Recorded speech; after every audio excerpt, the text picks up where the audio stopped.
नमस्कार किसान of India में बहुत बहुत स्वागत है। ये फिर से आ चुका हूं मैं एक नया एपिसोड लेके खेती किसानी की गौरव गाथा। और आज हमारे साथ जुड़ चुके हैं यहाँ पे जयपुर से एक हमारे एक और नए प्रगतिशील किसान और कह सकते हैं एक स्टार्टअप का एक आइडिया लेके जो आए हैं। वो जुड़ चुके हैं जयपुर से दयानंद जी। आपको बता दें कि खेती किसानी में सबसे ज्यादा जो दिक्कतें किसानों को आती है वो आती है उनकी फसल का उन्हें सही दाम नहीं मिल पाता। तो इसी का जो सॉल्यूशन लेके आए हैं, तो हम दयानंद जी से पूछेंगे क्या सॉल्यूशन लेके आप आए और सबसे पहले एक अपना परिचय दे दीजिए। नमस्कार, मैं दयानंद जांगीड़ हूँ। मैं जयपुर से हूँ और मैं किसानों के लिए जो मशीनें जरूरत पड़ती है प्रोसेसिंग करने के लिए, क्योंकि फसल जब निकालता है किसान तो सबसे उसको बड़ी दिक्कत होती है वैल्यू एडिशन की। वो अपनी फसल को पूरी की पूरी मंडी में बेच देता है और उसको आधे दाम ही मिल पाते हैं। उसको यदि वो प्रोसेस करे और प्रोसेस करने के बाद में वो मंडी में बेचे तो उसको दुगने दाम दाम मिलेंगे। तो हम इसकी मशीनें बनाते हैं और वो सभी कोल्ड प्रोसेसिंग मशीनें होती है। मैं जयपुर जिले में बधाल गांव से हूँ और मैंने इंजीनियरिंग कर रखी है। जॉब छोड़ने के बाद में ये काम स्टार्ट किया है मैंने। ठीक। दयानंद जी, आपने बताया आपने इंजीनियरिंग करी हुई है, आप जॉब करते थे, तो किस तरीके की आप जॉब करते थे पहले? मैंने इंजीनियरिंग सॉफ्टवेयर में किया था, आईटी फील्ड में। फिर इंजीनियरिंग करने के बाद में जब इंटरेस्ट था मेरा मैकेनिकल जॉब में, तो मैंने मैकेनिकल जॉब वहीं पे एक टर्न मारा था और मैकेनिकल में ज्वाइन कर लिया। 10 साल मैंने नौकरी की और नौकरी मैंने मैकेनिकल के जितने भी mining department, power plant, Oil India, इन सब में मैंने जॉब किया है। और लास्ट टाइम मैं hydraulic engineer Hindustan Copper Limited से जॉब रिजाइन करके आया हूं।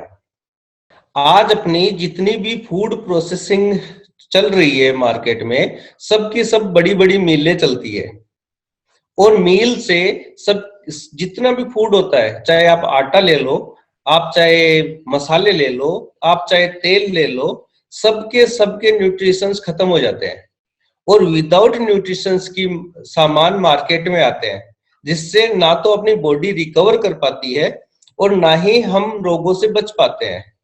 पुराने जमाने में लोग घर पे आराम से हाथ से चाकी घुमाते थे, एक्सरसाइज भी होती थी और कोल्ड प्रोसेस होता था उससे। हाथ की चाकी का आटा बहुत ही बड़ी चीज थी बीमारियों से बचने के लिए। फिर दूसरा आता था मसाले। मसाले एक प्रकार की दवाई होती है, सब जानते हैं ये। और वो दवाई के सारे न्यूट्रिशंस खत्म कर चुके हैं हम हॉट प्रोसेस में। तो हम उन जो पुरानी जो तकनीक थी उसको वापस मॉडिफाई करके आज मार्केट में वापस लाए हैं, ताकि सबसे ज्यादा तो किसान लगाए। यदि कोई इंडस्ट्रीज हमारी मशीनें लगाता है तो वो इंडस्ट्रीज वाले को फायदा होगा, और यदि किसान लगाता है तो किसान को फायदा होगा। और जैसा कि जमाना अभी चेंज हो रहा है, उसमें किसान के पास में ऑर्गेनिक खेती करते हैं, जहर मुक्त कर रहे हैं वो। यदि वो प्रोसेसिंग भी सुधार लें और ठंडी विधि से ही उसको प्रोसेस करें तो दुगने से भी ज्यादा रेट उनको मिलती है, और ऐसा लगातार हो रहा है। जी। दयानंद जी, ये बताइए कि क्या खेती से आपका कोई नाता है पहले से, या पारिवारिक खेती क्या आप करते थे? मैं जब बचपन में था तो अपनी खेती खुद संभालता था। हमारे पास 7 बीघा जमीन है। अब भी पानी नहीं होने के कारण हमने खेती करना बंद कर दिया और अब दोबारा सरकार की सहायता से एक खेत पॉन्ड बनाया है और अगले साल से वापस खेती हम स्टार्ट कर देंगे। जी। दयानंद, ये बताइए कि 10 साल आपने इंजीनियर की पढ़ाई करी, इंजीनियरिंग की डिग्री ली है, काफी बड़ी बात है। और उसके बाद आपको जॉब भी मिली, 10 साल आपने जॉब भी करी है। फिर एक अचानक से ये आइडिया कैसे आया आपके दिमाग में कि अब जॉब वॉब छोड़ के आप ये फूड प्रोसेसिंग की जो दुनिया है उसमें कदम रखेंगे? सबसे पहले क्या होता है, जब तक अपनी भूख रहती है पैसे की, वो जब तक रहेगी तब तक हम उसके पीछे भागेंगे। और जब एक बड़ी सैलरी अपन को मिलती है तो पैसे की भूख खत्म हो जाती है, फिर हम कुछ बैठे बैठे नया सोचते हैं। ऐसा ही मेरा टाइम आया था, जब पैसे की भूख खत्म हो गई और अब लगा कि नहीं क्या करना चाहिए, तो उसी टाइम मेरे लीवर में इन्फेक्शन स्टार्ट हुआ और डॉक्टर ने बोला कि जितने भी अपने ऑर्गन होते हैं इनकी कोई दवाई नहीं होती, सिर्फ अच्छा खाना ही इसकी दवाई है। तो हमने जब अच्छे खाने की ढूंढने की तलाश में निकला कि अपने पास पैसा है, सब कुछ है, तो हम क्या अच्छा खाना भी खरीद सकते हैं। तो अच्छा खाना खरीदने के लिए जब हम निकले तो हमको कहीं भी नहीं मिला। तो हमने देखा कि ये तो एक बड़ी समस्या है। हम ही नहीं, जो भी लोग खाना अच्छा लेना चाहेंगे उनके पास कोई भी सोर्स नहीं है जो अच्छा खाना प्रोवाइड कर रहे हैं।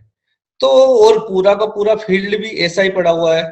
फिर हमने विदेशों में जब सर्च किया तो विदेश वाले अब भी इस टाइम नेचुरल स्टोन की आटा चक्कियां, विदाउट पानी ऐड किए हुए ऑयल निकालना, पाउंडिंग मशीन जो उखड़ मुसड़ बोलते हैं हम, इन पे रिसर्च कर रहे हैं। और उनके लिए बकायदा FAO, food and agriculture organization काम भी कर रही है और वो बहुत बड़ा फंड भी देती है कि आप कैसे न्यूट्रिशंस बचाए खाने के, क्योंकि आज वो लोग जान गए हैं कि न्यूट्रिशंस बचेंगे तो ही आदमी जिंदा रह पाएगा। अब वो ये सब चीजें पता करने पे पता चला कि हम तो अपने पुराने जमाने में सबसे एडवांस थे, तो क्यों ना उस पुराने जमाने को हम वापस लेके आ जाए।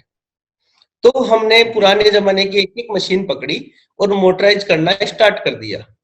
और अब हम लगभग 10 जगह तो हम छोटे छोटे प्लांट लगा चुके हैं पूरे देश में, जहां से ऐसा फूड प्रोसेसिंग करके माल तैयार होता है। इसमें सबसे ज्यादा खेत वाले और गौशाला वाले सबसे ज्यादा आगे आते हैं।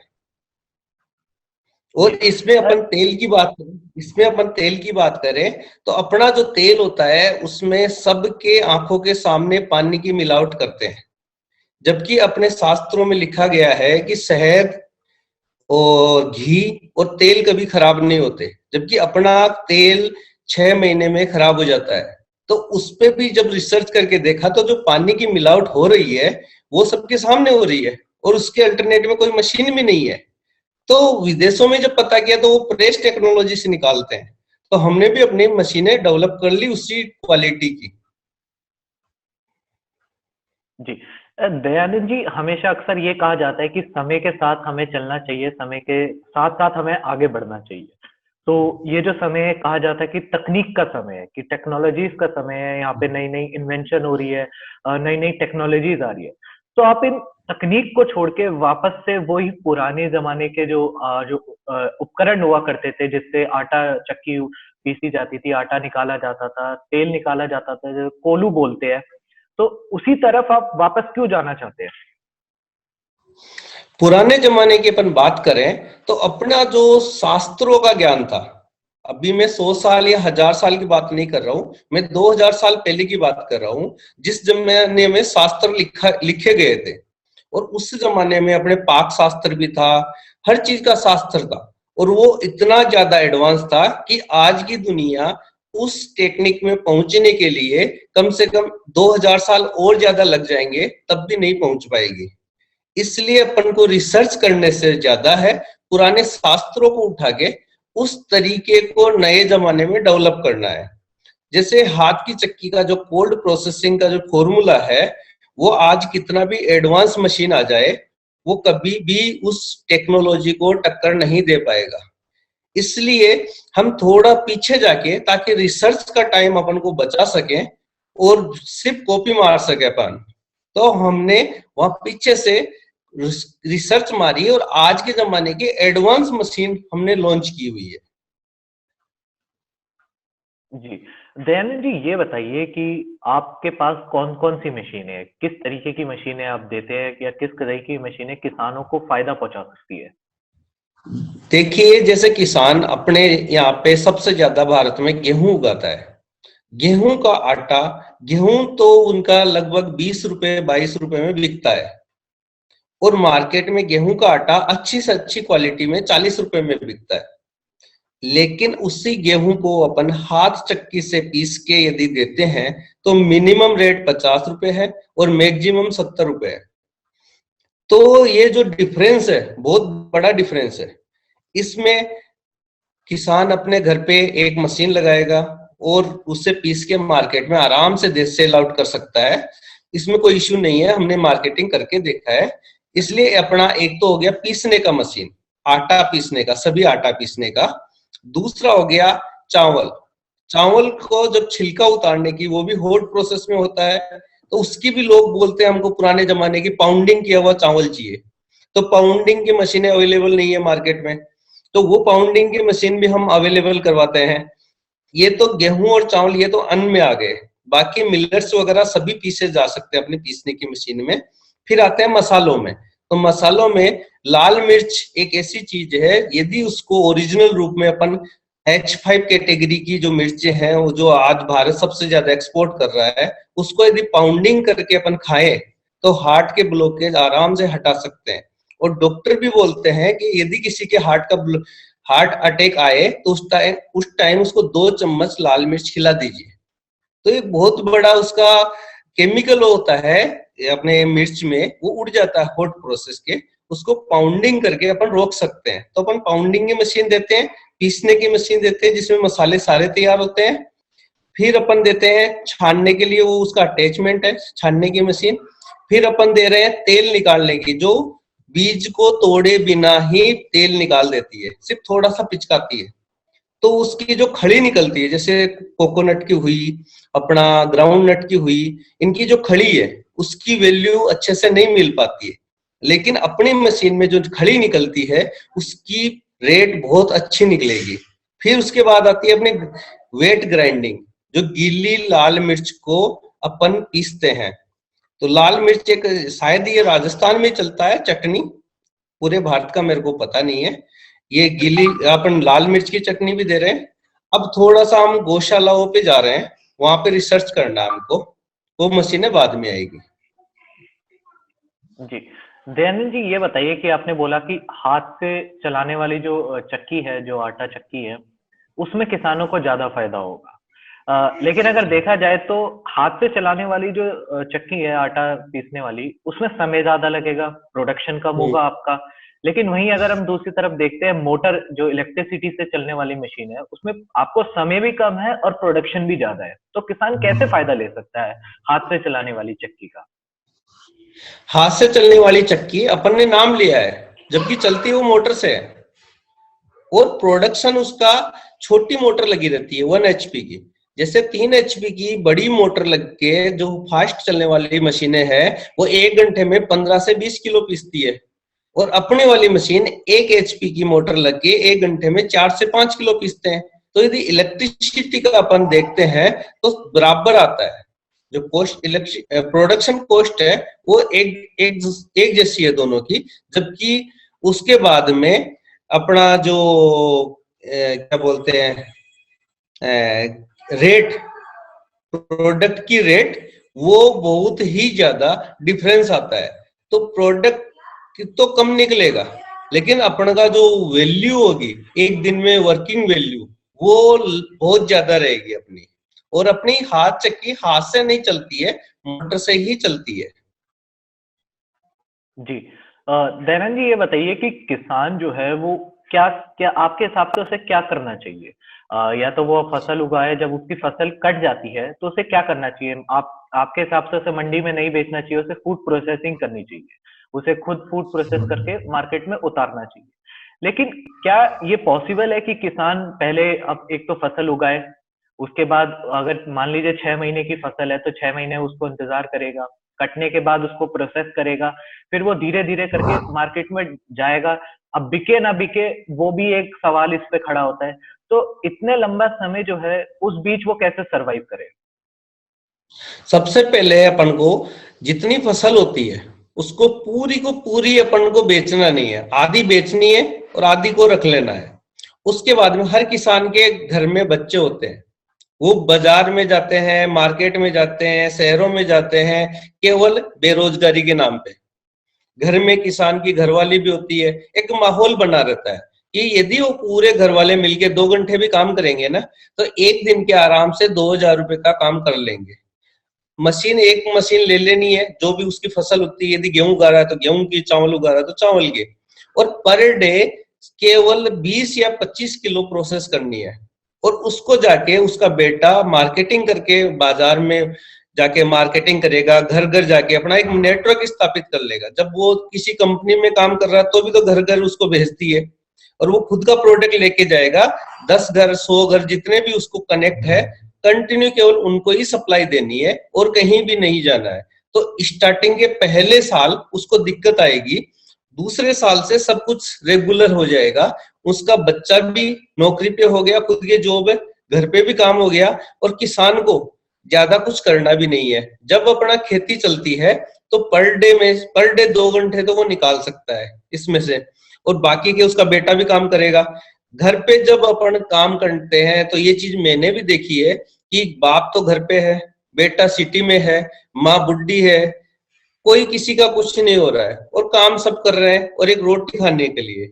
वही काम यदि सब मिलके घर पे करेंगे तो खुशहाल तो परिवार चलेगा और बेरोजगारी की समस्या नहीं होगी। बस बेटा अपना माल लिया, डेली उसको सप्लाई देके वापस शाम को घर आ गया, तो उसमें बेटे का उसका सपोर्ट मिलेगा तो किसान सब कुछ कर पाएगा और डेली इनकम भी रहेगी उसकी। जी। अब ये बताइए कि आपका जो ये सफर रहा है फूड प्रोसेसिंग का, इसमें आपको क्या क्या दिक्कतें आई जब आपने ये आइडिया एक कहाँ से आया आपके दिमाग में, और उसके बाद जब आपने इसकी शुरुआत करी तो किस तरीके से रहा आपका सफर यहाँ तक का? सबसे पहले जब मैं जॉब में था तो सब ये पता चला कि हमको इस लाइन में आना है, तो सब 99% लोगों ने मना किया कि ये पॉसिबल नहीं है, इस टाइप का क्वालिटी मार्केट में नहीं चल सकता क्योंकि इसकी कॉस्ट बहुत ज्यादा है, दूसरा इतना मेहनत कोई नहीं करेगा। तो मेरे छोटे भाई दीपक जांगीड़ को मैंने इस काम में लगाया कि तुम इसको करके देखो, मैं पैसा देता हूँ।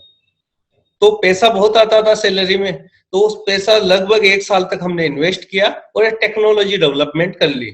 उसमें हमने सबसे पहले घर पे एक प्लांट बनाया जिसमें ऐसे प्रोसेसिंग की मशीनें लगा के हम उससे माल बाजार में देने लगे। तो जो मार्केट में मसाला सप्लायर की फैक्ट्रियों के मालिक है, उनके घरों में हमारा मसाला चलता था। वो खुद भी जानते थे कि आपका मसाला बहुत अच्छा है। फिर जब लोगों को देने लगे तो फिर लोगों ने इतना तेज रिस्पॉन्स किया कि हमसे मशीनों की डिमांड करने लगे।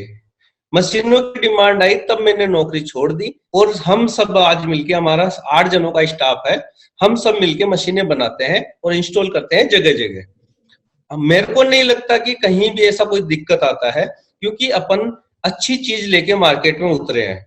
हाँ, हम किसी को बताएंगे नहीं तो किसी को भी पता भी नहीं चलेगा कि हमने कुछ नया दिया है, इसलिए लोगों को बताना भी पड़ता है। बताने में शर्म भी नहीं होनी चाहिए क्योंकि अपन तो शुद्ध चीज दे रहे हैं।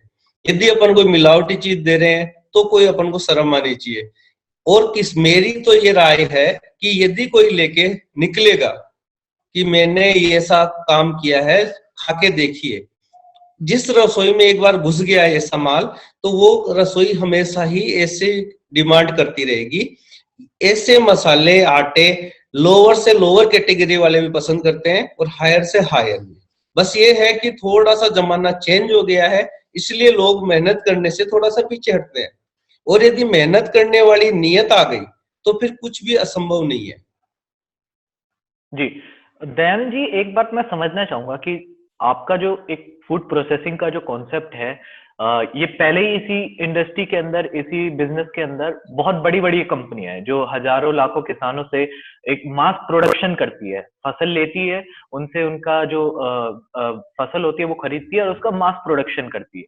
आप भी छोटा छोटा जो है किसानों को वो फूड प्रोसेसिंग यूनिट दे देंगे, तो किसान किस तरीके से अपने आप को स्टेब्लिश करे? क्योंकि उसके सामने अगर 20 रुपए का आटा, अगर हमारे भारत में देखा जाए तो ज्यादातर मिडिल क्लास लोग हैं या फिर उससे भी नीचे, जो 20 रुपए का आटा लेना पसंद करेंगे, और वही 50 रुपए का आटा वो कैसे बेचे किसान? किस तरीके से वो अपने को मार्केट में स्टेब्लिश कर पाएगा? आज के जमाने में इस चीज पे कि अपन खाना महंगा होता जा रहा है और लोग ये सोचते हैं कि हमको सस्ता खाना है, इसके चक्कर में उनके घर का मेडिकल का खर्चा बहुत ज्यादा बढ़ गया है। जब किसान किसी परिवार को एक विश्वास देगा कि आप मेरे प्रोडक्ट लीजिए, आपका मेडिकल का खर्चा जीरो हो जाएगा। और ये रियल में होता है। एक साल इस ऐसे प्रोडक्ट खाने के बाद में उस घर में कोई बीमारियां एंटर भी नहीं होती। जैसे आज के जमाने में देखिए, सब कोरोना काल में एक ही चीज बोलते हैं, इम्यूनिटी लाइए। अब इम्यूनिटी कहाँ से लाएंगे? सिर्फ और सिर्फ अच्छे खाने से। वो अच्छा खाना कहाँ से आएगा? अच्छी तरह प्रोसेस होने से। अच्छी तरह प्रोसेस होके और जब खाने लगेंगे तो ज्यादा नहीं, एक घर में 2,000 रुपए एक्स्ट्रा लगेंगे पर महीना, लेकिन मेडिकल का खर्चा जीरो हो जाता है। कोई भी कैंसर जैसी कोई भी बड़ी बीमारियां घर से दूर रहती है। तो अपने सेफ्टी की एक अच्छी फीलिंग आती है, अच्छा टेस्ट भी आता है। तो जब किसान किसी के रसोई में एक बार बोलेगा कि आप खा के देखिए और 2 महीने खाइए, आपके खुद की शरीर बोलने लगेगा कि क्या अच्छा है क्या बुरा है, तो अपने आप लोग खाने लगते हैं। मैं इस टाइम एक छोटे से गांव से हूँ और मैं मसाले मार्केट की रेट से डबल रेट में बेचता हूँ और आराम से सेल आउट होते हैं। हम लोग 100% लोगों को नहीं खिलाना है, उनके लिए तो फैक्ट्रियां लगी हुई है। जो लोग अच्छा खाना चाहते हैं सिर्फ उनके लिए। और स्पेशल जो ऑर्गेनिक गेहूं वगैरह ऑर्गेनिक प्रोडक्ट उगा रहे हैं, वो रेट का कोई इश्यू नहीं है उनके लिए। उनका बिकता भी है, अच्छा खाने वाले उनके पास पहुंचते भी है। यदि वो ऑर्गेनिक वाले अपनी फसल को प्रोसेस करके देंगे तो उनकी रेटें वो अच्छी और रेट अच्छी मिलेगी उनको। और उनका जो बोलते हैं कि ऑर्गेनिक करने में घाटा होता है, वो पूरी तरह फील हो जाएगा। और ऑर्गेनिक जो कस्टमर ले रहा है उसको भी फायदा होगा। कस्टमर को क्या दिक्कत होती है, उसने अच्छा गेहूं तो ले लिया, 60 रुपए किलो 50 रुपए किलो का ले लिया, उसको नॉर्मल चक्की में पीसेगा तो उसके सारे न्यूट्रिशन खत्म हो गए। अब उसकी फैमिली पे वो कोई इफेक्ट नहीं दिखा था, तो वो अगले साल बोलता है कि मैंने मेरे जब कोई इफेक्ट ही नहीं हुआ तो मैं तुम्हारा महंगा गेहूं क्यों लूं।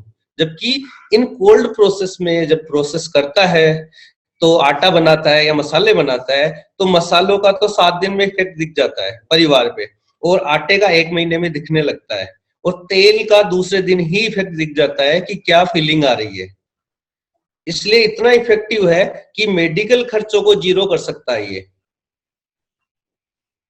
जी। दयानंद जी, ये बताइए, आपने बोला कि आपके मसाले भी बिकते हैं मार्केट में, तो आपके मसाले जो ब्रांड मार्केट में पहले से ही बने हुए हैं मसालों के, उनसे बेहतर किस तरीके से होते हैं? सबसे पहले चीज, अपनी जो पुराने जमाने में बोलते थे कि चुटकी भर के हल्दी, और आज हम डालते हैं सब्जी में चम्मच भर के हल्दी। ये हल्दी की क्वालिटी डाउन हो गई या अपनी खाने की क्वांटिटी बढ़ गई, इस पे डिपेंड करता है। तो आज जब हमने उसको प्रोसेस किया तो उस हल्दी को वापस चुटकी भर के ही डालना पड़ता है। तो जो मार्केट में बढ़िया से बढ़िया क्वालिटी के जितने भी मसाले हैं, उससे भी बेस्ट क्वालिटी अपनी निकल के आती है, क्योंकि वो भी हॉट प्रोसेस के पीछे भी आते हैं। जितने भी ब्रांडेड है सब हॉट प्रोसेस है। बस एक ही चीज है, उन्होंने मार्केटिंग में खूब पैसा डाल रखा है और हमने मार्केटिंग में पैसा नहीं डाला है अभी। अब धीरे धीरे आए गए लोग साथ हो रहे हैं, एक संगठन बन रहे हैं, और धीरे धीरे ये चीज आ जाएगी मार्केट में। जी। आपने बोला एक संगठन बन रहा है। मेरा एक सवाल, काफी देर से जब आपसे बात कर रहा हूँ तो एक सवाल मन में जो आ रहा है वो ये है कि मान लीजिए कि अगर हर किसान आपकी फूड प्रोसेसिंग यूनिट ले लेता है, तो हर किसान कैसे बेचेगा? क्योंकि हर किसी के पास फूड प्रोसेसिंग यूनिट होगी। अब हर कोई अपना प्रोडक्शन कर रहा है, तो वो कहाँ बेचेगा? अगर मान लीजिए 1 या 2 किसान ने अपना नेटवर्क बना लिया, और बाकी के किसान क्या करे फिर? देखिए, किसान जो होता है, जैसे किसान ने गेहूं उगाए हैं या कोई फसल उगाई है, तो दूसरे किसान को कभी नहीं बेचता। वो तो सिटियों में जिन्होंने नहीं किया वो काम, उनको बेचता है। तो पहली साल वो, अभी क्या हो रहा है, वो सीधा ले जाके मंडी में बेच देता है। मंडी से सिटी वाले खरीदते हैं और उनको डबल रेट पड़ जाती है।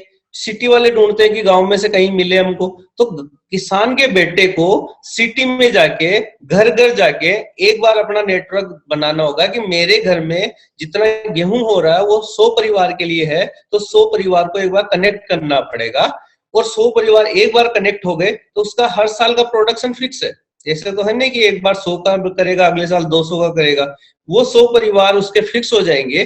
फिर वो जो भी चीज उगा रहा है, दूसरा किसान वो उसको देगा, दूसरा किसान वही फसल ले रहा है तो अगर अलग 100 परिवार लेगा। और यदि वैसा दूसरा आइटम बना रहा है कि दूसरा किसान आया और वो मसाले बना रहा है, एक किसान आ रहा है आटा बना रहा है, दोनों आपस में कनेक्ट हो गए किसान, एक दूसरे के पड़ोसी, तो वो जो उनकी मार्केटिंग का जो रेल बना हुआ है उसी में दूसरे का भी माल चला जाएगा। और एक दूसरे से जुड़ के हर गांव टू गांव में अच्छे अच्छे अपने अपने संगठन बन के और वो सिटियों में इन चीजों का सप्लाई करेंगे, तो ये किसानों के लिए अच्छा एक नेटवर्क बन जाएगा। और किसान कभी ये भी दिक्कत नहीं होगा कि हमारा बनाया हुआ कौन ले रहा है। दूसरा, इसमें 100% किसान कभी नहीं होंगे, बाकी तो जैसे ऑर्गेनिक वाले जितने हो नहीं हो सकते वैसे धीरे धीरे चलेगा। और एक टाइम आएगा कि जब मान लो कभी 100% हो गए तो सब लोग स्वस्थ हो जाएंगे। जी। दयानंद जी, ये बताइए कि जैसे हमारे देश में बोला जाता है कि जो किसान है उसके पास जो खेत का रकबा है वो कम है, तो आपका जो ये प्रोसेसिंग यूनिट है, एक तो इसकी कीमत क्या आती है कि अगर कोई किसान खरीदना चाहे तो उसे किस भाव पे ये जो वो आपकी यूनिट है, प्रोसेसिंग यूनिट, वो कितने रुपए में मिल सकती है? दूसरा, छोटे रकबे वाले किसानों को कैसे फायदा पहुंचेगा? देखो, इसमें हमारी कीमतें थोड़ी सी ज्यादा है, मशीनों की रेट थोड़ी ज्यादा है मार्केट में मिलने वाली मशीनों से। इसके लिए एक तो लोन लोन से मिल सकती है। दूसरी, यदि किसान के पास कम फसल है तो 3-4 किसान एक साथ होके एक टाइप की फसल उगा के एक साथ मशीन ले सकते हैं। उसमें ये हो गया, जैसे हमारी एक मशीन 50,000 रुपए की है, वो एक साल तक यदि 100 क्विंटल अनाज प्रोसेस कर लेती है एक साल में, तो 5 किसानों के यदि 100 क्विंटल होता है तो 5 किसान मिलके वो मशीन ले ले और डेली अपना जितना भी रिक्वायरमेंट है उस हिसाब से उसको प्रोसेस कर करके अपने बारी के हिसाब से और अपना माल बेचते रहे। उसमें हम एक साल की पूरी सर्विसिंग फ्री देते हैं ताकि किसान को कहीं भी भटकना नहीं पड़े। तो मिलके काम करेंगे तो किसान इसको ले सकते हैं। ठीक है। अगर देखा जाए कि 50,000 आपने अपनी जो प्रोसेसिंग यूनिट है उसकी कीमत बताई है, तो कितना समय समझे कि वो 50,000, अगर कोई गेहूं की खेती करता है कोई किसान और वो आपकी मशीन लेता है, तो कितने समय में वो उसको वो 50,000 की जो रिकवरी है वो हो सकती है? देखिए, अपन ये गेहूं की बात करें तो किसान के गेहूं की रेट यदि 25 रुपए किलो मानते हैं अपन, और इससे आटा निकल के जो जा रहा है मार्केट में वो 50 रुपए किलो जा रहा है आराम से, तो 25 रुपए पर केजी के हिसाब से ये डिफरेंस दे रही है। तो 5 रुपए उसमें खर्चा मानते हैं तो 20 रुपए बचत हो गई उसकी 1 किलो की। और एक दिन में 40 किलो ये प्रोसेस कर सकती है ये मशीन, तो 800 रुपए पर डे पे ये मशीन निकालती रहेगी। अब 800 रुपए पर डे में तो ज्यादा तो नहीं है, 50,000 रुपए ज्यादा से ज्यादा अपना सब कुछ खर्चा काट के एक साल के अंदर अंदर ये अपना पूरा पैसा वापस निकाल के दे देगी। दूसरी चीज है, इसमें कोई भी मेंटेनेंस नहीं है, 10 साल 20 साल भी कोई मेंटेनेंस नहीं है इसमें। इसलिए बस ये स्टार्टिंग में एक बार पैसा लगेगा, उसके बाद में ये मशीन कंटिन्यू चलती रहेगी। अभी कृषि विभाग से भी बात चल रही है, गवर्नमेंट से भी बात चल रही है कि इसको जगह जगह यूनिट गवर्नमेंट द्वारा दी जाए ताकि कोई भी प्रोसेसिंग यूनिटें आए और उसके साथ में किसान अपनी फसल प्रोसेस करके उसको निकाल ले। इसमें गौशालाएं जरूर आगे आ रही है, जो गौशालाएं दान पे नहीं चलती, दान कभी चंदा नहीं लेती, वो गौशालाएं ऐसे यूनिट लगा रही है और उनका जो दूध का नेटवर्क चलता है उसी में वो लोग अपना आटा मसाला तेल भी इंक्लूड करते हैं, जो बहुत अच्छा उनको बेनिफिट हो रहा है और वो गौशालाएं अपने स्तर को सुधार पा रही है। ठीक है। अब अगर दयानंद जी, आपकी नजरों में एक प्रगतिशील किसान कौन है? एक प्रगतिशील किसान वो है जो मार्केट में देता ही है, सबसे ज्यादा आइटम दे, सिर्फ पैसे ले, और वो एक प्रगतिशील किसान होगा। जबकि आजकल क्या हो रहा है, ज्यादातर किसान पैसा तो मार्केट में देके आते हैं और सामान खरीद कर ला रहे हैं, उल्टा कर रहे हैं। जितना ज्यादा पैसा मार्केट में देगा किसान उतना ही गरीब होता जाएगा। मार्केट से पैसा वापस लेना है और वो वापस तभी ले पाएगा जब प्रोसेसिंग, खाद, बीज सब किसान का खुद का होगा, और वो कर सकता है। अपने पूर्वज भी करते थे, आज अपन आलसी होने के कारण अपन ने ये सब चीजें बंद की है। जी। अभी आपको अगर थोड़ा सा याद हो तो सरसों के जो तेल है उसकी जो कीमत है वो आसमान छू रही थी। बीच में ऐसा समय आया था, और वहीं पर दूसरी तरफ देखा जाए तो जो किसान थे उनको रेट भी ठीक मिला था इस बार जो सरसों का था। पर जो सरसों के तेल की प्रोसेसिंग करी है जिन लोगों ने, जिनकी फैक्ट्रियां थी, उनको इतना ज्यादा बेनिफिट हुआ, तो क्या किसान ये बेनिफिट ले सकता है? क्योंकि क्या एक तो वो या सरसों का तेल उनका दोबारा रेट महंगा होगा, तो जो पहले से ही मार्केट में सरसों के तेल है जिनकी कीमत आसमान छू रही थी, और आप जो कोल्ड प्रोसेसिंग बता रहे हैं उससे और महंगा होगा वो सामान, तो कैसे वो लोग कैसे खरीदेंगे उसको, क्योंकि लोग ज्यादा पैसे दे के कितनी चीज ले सकते हैं? देखिए इसमें क्या होता है, जितनी भी चीज होती है अपनी खाने की, उनका सबका रेशियो चलता है न्यूट्रिशन पे। यदि 1 लीटर तेल में अपने 10% पानी की मिलावट है, तो और उसका हॉट प्रोसेस से वो निकला हुआ है, उसके न्यूट्रिशंस खत्म हो रखे हैं, तो अपने पर डे जो कंजप्शन चल रहा है, मान लो 100 ग्राम चल रहा है, और वही तेल अपन कोल्ड प्रोसेस का लेके आएंगे और वो डालेंगे, तो वहां पे अपना केवल 5 से 6 ग्राम तेल ही लगेगा। उतने तेल में वो सारे न्यूट्रिशंस अपन को मिल जाएंगे, और उतने ज्यादा मिलेंगे उससे, तो शरीर में इफेक्ट भी ज्यादा दिखाएंगे। दूसरा, कंजप्शन कम होगा, तो खरीदने वाला एक ही बार सोचेगा केवल, अगली बार से उसको आदत पड़ जाएगी कि मेरे रसोई का बजट नहीं बिगाड़ रही है, ये तो शुद्ध भी है और कम लगते हैं। जैसे मैंने आपको हल्दी का भी बताया कि हल्दी 400 रुपए किलो हमारी बिकती है, और मार्केट में 100-125 रुपए किलो बिकती है। लेकिन 100-125 वाली चम्मच भर के डालो और अपनी वाली चुटकी भर के डालो, तो जो क्वांटिटी की कमी हो रही है उसके कारण रसोई के महंगी नहीं पड़ेगी। और किसान के तो जैसे 100 क्विंटल हल्दी हो रही तो 100 ही होगी वो तो, लेकिन उसकी महंगी बिक जाएगी। जी। ये काफी एक अच्छा आइडिया है कि किसान की प्रोडक्शन में कोई बढ़ोतरी नहीं होगी इस चीज से। हाँ। पर किसान जब उसको मैन्युफैक्चर करेगा, जब उसकी प्रोडक्शन करेगा, तो उसको रेट ऊपर मिलेंगे अपनी ही फसल के। ये आपका जो प्रोसेसिंग यूनिट का जो एक आइडिया है, ये काफी एक अच्छा आइडिया है, और किसानों की हालत इससे काफी ज्यादा सुधर सकती है। और आपको क्या लगता है कि आने वाले सालों में भारत की जो दृष्टि है, अगर वो प्रोसेसिंग यूनिट से काम स्टार्ट कर दे किसान, तो क्या हालत होगी? आज से हम बात करें अगर 50 साल बाद की। देखो इससे क्या हो रहा है, मैं आपको कुछ एग्जांपल देता हूं। भारत सबसे ज्यादा लाल मिर्च एक्सपोर्ट करता है, लेकिन पूरा का पूरा साबुत ही करता है, पाउडर नहीं कर सकता। और पाउडर जब यदि वो पाउंडिंग मशीन से पाउडर बना के बेचेगा, तो उसको 100 रुपए किलो पर 100 रुपए पर केजी ज्यादा एक्स्ट्रा मिलेगा। तो वो तो एक मार्केट, खुला हुआ मार्केट है, और हर देश उसको एक्सेप्ट करेगा। अभी क्या हो रहा है, साबुत मिर्च के जो न्यूट्रिशन टेस्ट होते हैं उसमें पास हो जाती है मिर्च, जैसे उसको हॉट प्रोसेस में डालते हैं उसके न्यूट्रिशन उड़ जाते हैं, और वो पूरी की पूरी फेल हो जाती है मिर्च, और विदेश वाले उसको खरीदने से मना कर देते हैं। तो यदि अपन उसको पाउंडिंग करेंगे तो उसके न्यूट्रिशंस भी रहेंगे, पाउडर फॉर्म में भी मिलेगा उसको, तो विदेशों की सबसे मतलब वो प्रॉब्लम सोल्व हो जाएगी उनकी। तो वहां पे 100 रुपए पर केजी अपन ले सकते हैं। दूसरा, अपन तेल की बात करें, तेल पूरे अपने इंडिया में जो निकलता है उसमें पानी की मिलावट होती है, तो उसमें उस बैक्टीरिया वगैरह उत्पन्न हो जाते हैं। इसलिए बड़े बड़े कंट्रीज में इंडिया का तेल बैन है कि इंडिया वाला तेल नहीं लेना वहां से, और वो लोग बादाम, कोकोनट, इनका तेल केवल प्रेस करके निकालते हैं। अभी हमने जो टेक्नोलॉजी डेवलप की है उसमें प्रेस टेक्नोलॉजी है, अपन सरसों, मूंगफली, तिल ये सब निकाल सकते हैं बिना पानी डाले, अपना तेल खराब भी नहीं होगा।